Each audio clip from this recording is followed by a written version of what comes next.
Yo voy a hablar sobre todo del tema de los algoritmos, la estandarización y herramientas de implementación. Algunas de las cosas de las que voy a hablar realmente las ha introducido Julián, así que es posible que en algunas cosas seamos un poquito repetitivos, ¿vale? Em, en la, cuando, ay,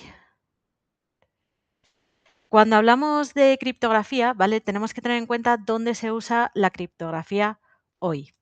Entonces, la mayor parte de las criptografías las tenemos en, en comunicaciones seguras, en firma electrónica y confianza, en autenticación e identidad, en datos en reposo dentro de lo que serían los cifrados, en la securización de transacciones financieras y en infraestructura. Los algoritmos que se usan en cada uno de los escenarios son un poquito diferentes, pero como veis hay muchos que se comparten. Por ejemplo, en comunicaciones seguras se utiliza un algoritmo de RSA y ECC que vuelve a aparecer también en la parte de firma electrónica y confianza porque son algoritmos de criptografía asimétrica, que tienen una parte pública, una clave pública y una clave privada. Estos mismos algoritmos vuelven a aparecer en la parte de autenticación e identidad, que es otro escenario de uso, en la securitización de transacciones financieras que establecen seguridad en canales inseguros y en la parte de infraestructura, donde volvemos a tener comunicaciones que se tienen que securizar en canales inseguros. ¿Vale?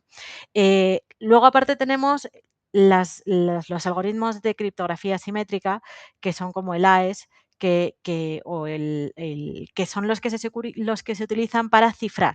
Esas son las que utilizamos para cifrar los datos en reposo, para cumplir con muchos de los controles de privacidad, para realizar mm, em, lo diré, para realizar securización de canales una vez securizado lo que sería el canal, ¿vale? Porque son más rápidas que las criptografías simétricas y lo que hacemos es utilizar lo que es más eficiente a nivel de computación. Y luego tenemos las funciones resúmenes, lo que vemos ahí que pone SHA-2, 5 6, que son irreversibles, solamente se utilizan para garantizar la integridad. Se hace un cálculo del fichero que estamos analizando y sobre ese fichero calculamos un parámetro que va a ser predictivo, o sea, va a ser siempre el mismo para ese fichero. Y con eso garantizamos que si el fichero se modifica, se nos cambia ese código y podemos detectar que es integrado, ¿vale? Que tenemos integridad del fichero.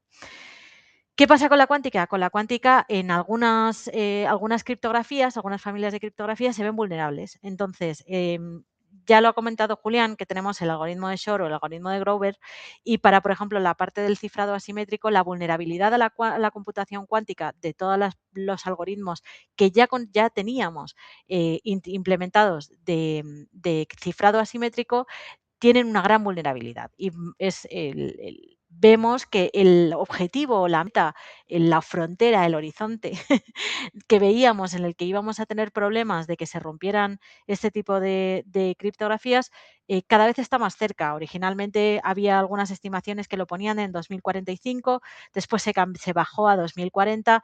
Hace poco estaban buscando con un objetivo de migración completa de todas las entidades a 2030, a 2035 y hace un par de años ya estaban diciendo que todas las entidades deberían de tener implementaciones de los activos más críticos ya migradas hacia la criptografía puramente postcuántica para el 2030. Eso, como veis, el objetivo, el horizonte se va moviendo, cada vez se va acercando y se acerca no de un año o de dos, sino que están quitando, pues de 4 años en 5 años, van quitando el tiempo que nos dan para hacer esa migración, ¿vale?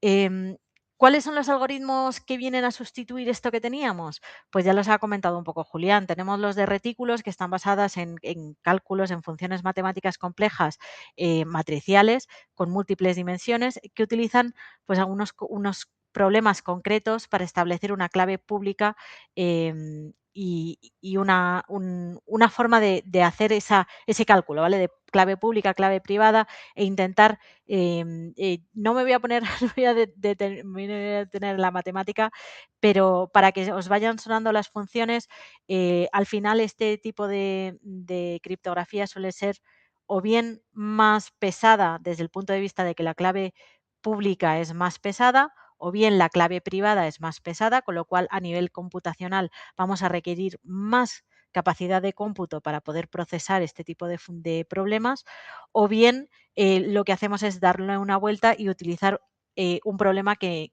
o bien es mucho más complejo o bien es más difícil de romper, ¿vale? El, ¿qué este escenarios estamos hablando? ¿Vale? El KEM es el Key Exchange, ¿vale? Que es para el intercambio de seguro de claves en canal inseguro. Ahora mismo lo que se hace por ejemplo, los protocolos SSL o TLS es que se intercambian un par de claves. Lo que se hace es que se manda la clave pública, se hace una securización del canal en el que se autentica la otra parte del túnel y sobre ese se mandan una clave simétrica de sesión que es con la que securizan el resto de información que se mandan por ese túnel, ¿vale? Esto no, con criptografía cuántica es vulnerable. Entonces hay que cambiar ese protocolo, esa forma en la que se hacía ese intercambio de claves va a tener que cambiar. Sobre esto ya hay un estándar publicado que se está empezando a implementar, ¿de acuerdo? Y que lo que ya se está haciendo es se está migrando lo que sería el intercambio de seguro de claves, se está migrando para ya hacerlo o bien puramente postcuántico o bien permitir una cierta hibridación. En infraestructura PKI, que es en lo que Eatrust está también, bueno, obviamente está muy metido porque es un prestador de servicios de confianza, la firma digital, la firma electrónica es crítica, ¿vale? Aquí estamos hablando de que los tamaños de PQC implican pues un mayor ancho de banda, un mayor almacenamiento, eso va a implicar una mayor latencia también en todos los procesos. Y esa latencia, lo que va a percibir el usuario es que todo va más lento. Eso va a ser inevitable, pero eso es verdad que va a introducir más fricción, ¿vale?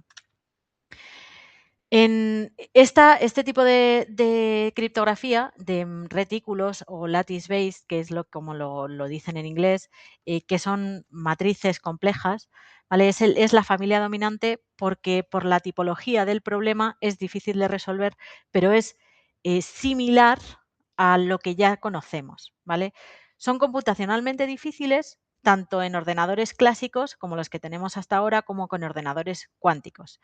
Estos son los que ya se han publicado, se publicaron entre 2023 y 2025, ya estaban publicados y ya se han empezado a implementar. MLKEM, por ejemplo, se ha implementado ya en Java 24 y MLDSA está implementándose también en algunos contextos. ¿Vale? Lo que tenemos en FIPS 206, que es el algoritmo Falcon, que es el que nosotros creemos que va a ser el que va a utilizarse para firma electrónica, es el que todavía está en publicación, está todavía en borrador. Los problemas matemáticos subyacentes de este tipo de familia, pues estamos hablando de un vector más corto, un vector más cercano desde la base dentro de la matriz, que si cambias la base cambia la respuesta, ¿vale? Cambia la solución. Entonces, si tú sabes la base, la respuesta es relativamente fácil de calcular, pero con la respuesta tú no puedes calcular la base. Entonces, están utilizando el punto de partida, ¿no? Están utilizando ese tipo de problemas matemáticos para poder establecer una criptografía similar a la que ya tenemos. Las firmas basadas en hashes, esta es la que se está evaluando, sobre todo para utilizarlas para firmas de firmware, que es lo que ya se está recomendando desde el CCN, para que son firmas que solo se realizan una vez, ¿vale? Son firmas de un solo uso, precisamente porque son de un solo uso, no tienen mucha vulnerabilidad a la cuántica, porque aunque se rompieran, como ya se han utilizado una vez, no se pueden volver a utilizar. Y esto llevan un poco el mismo concepto por detrás que tienen los árboles de Merkle, que seguro que los que se hayan trabajado algo con blockchain, pues les sonará, que lo que hace es un árbol de Merkle para intentar establecer un control de qué firmas se han utilizado. Las basadas en códigos son las familias criptográficas más antiguas, llevan desde 1978 definidas y precisamente por eso es por los que se creen que es las más resistentes. ¿Cuál es el problema de esta familia de algoritmos? El mayor problema es que tienen unas claves públicas muy grandes. Al tener claves públicas muy grandes implica que todo lo que esté utilizando esa clave pública, que es normalmente lo que va a ver, lo que va a percibir el usuario en todos los en todos los procesos digitales, va a incrementar la latencia, va a incrementar el tiempo que va a estar esperando ese usuario a que se realicen las operaciones de verificación a las que estábamos acostumbrados, que son transparentes para él, ¿vale? Entonces, en ese aspecto, tiene ese problema. Es un algoritmo muy probado porque es muy antiguo y por tanto sabemos que es muy probado, pero al mismo tiempo tiene ciertas problemáticas a nivel de, de cómo lo implementamos para que sea y sigamos teniendo esa experiencia de usuario en el que no perdemos al usuario por fricción, ¿vale? Algunas de las otras familias, como la multivariable o la de isogenias, algunas están todavía estudiándose porque en algunos casos bien se ha demostrado que es vulnerable a la computación clásica, como es en el caso de la isogenia, o todavía se ha detectado que algunos algoritmos e implementaciones concretas son vulnerables, otras siguen estando en la carrera, por así decirlo. Pero no quiere decir que se pueda terminar no sé, que se pueda estandarizar o que se pueda implementar directamente, porque todavía no se ha hecho demasiado, no han estado demasiado tiempo bajo el escrutinio público. El escrutinio público es básicamente que tenemos a toda la comunidad intentando romper los algoritmos.